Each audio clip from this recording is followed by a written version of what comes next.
से हम बच्चों को कनाडा भेजने का व्यापार करते हैं, जहां पे हम बच्चों को पढ़ाई के लिए भेजते हैं।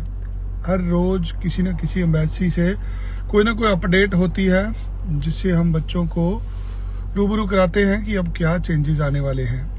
आज के दिन की सबसे बड़ी अपडेट ये है कि कनाडा एम्बेसी ने जहां कभी किसी का इंटरव्यू नहीं लिया, वहां पर्सनल इंटरव्यू स्टार्ट हुए हैं। ये इंटरव्यू उन बच्चों के शुरू हुए हैं जिन्होंने फाइलें पीटीई से लगाई हुई हैं। हो सकता है आइल्स वालों का भी इंटरव्यू हो, बट अभी तक जिन बच्चों की इन्फॉर्मेशन आई है, जो एम्बेसी ने अभी तक बच्चों को अपडेट करा है, वो यही अपडेट करा है कि जिन बच्चों की फाइलें पीटीई से लगी हुई हैं, ऐसे बच्चों को पर्सनल इनविटेशन आया है।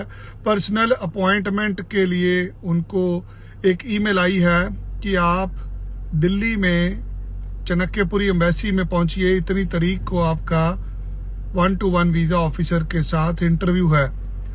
उस लेटर में यह भी लिखा गया है कि आपसे आपके इंग्लिश के बारे में और आपके फाइल में जो आपने कागज लगाए हैं, उन सभी चीजों के बारे में पूछा जाएगा। तो अगर आपने भी कनाडा की स्टडी वीजा की फाइल लगाई हुई है पीटी के साथ, तो ये थोड़ी सी आपके लिए एक खबर है। इसको बुरी खबर भी कह सकते हैं, क्योंकि अक्सर लोग जब पीटी से लगाते हैं तो इसलिए लगाते हैं क्योंकि उनको इंग्लिश बोलनी या लिखनी नहीं आती होती। कहीं ना कहीं बच्चे में कमी होती है। यदि आपने भी पीटी से फाइल लगाई हुई है तो तैयार हो जाइए। अब आपको बुलावा आया है और आपको दिल्ली एम्बेसी में जाना है, जहां आपसे अंग्रेजी में वार्तालाप होगा। जो पीछे के समय की बातें देखें तो पास्ट के अंदर जब भी इंटरव्यू आई हैं, वो वीजा देने के लिए आती थी। जो लोग गलत काम करते थे उनको पकड़ने के लिए आती थी।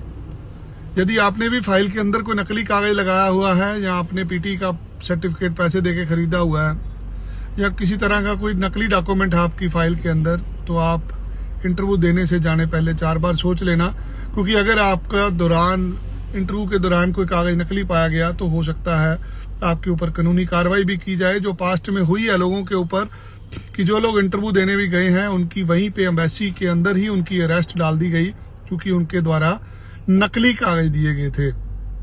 अगर आपकी भी फाइल में कोई नकली कागज लगा हुआ है, आपने कोई सर्टिफिकेट जाली बना के दिया है, या आपने कोई इन्फॉर्मेशन गलत दी है, तो आपको बैन भी किया जा सकता है। तो आपको वहां पे कानूनी कार्रवाई के तहत गिरफ्तार भी किया जा सकता है, यदि आप कोई नकली कागज से उनको बेवकूफ बनाने की कोशिश कर रहे थे। ईमानदार बनिए। जितने भाई बहनों ने फाइल नहीं लगाई पीटी से, उनको विनती है कि आइल्स से फाइल लगाइए।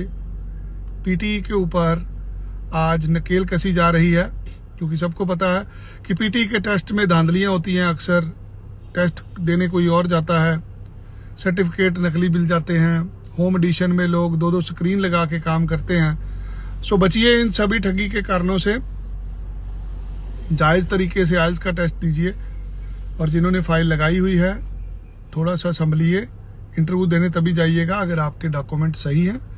डॉक्यूमेंट सही भी है तो अंग्रेजी की तैयारी कीजिए। आपसे अंग्रेजी में वार्तालाप होगा, आपकी अंग्रेजी चेक की जाएगी, जिसमें आपको बताया जाएगा, पूछा जाएगा कि आपने कनाडा क्यों जाना है।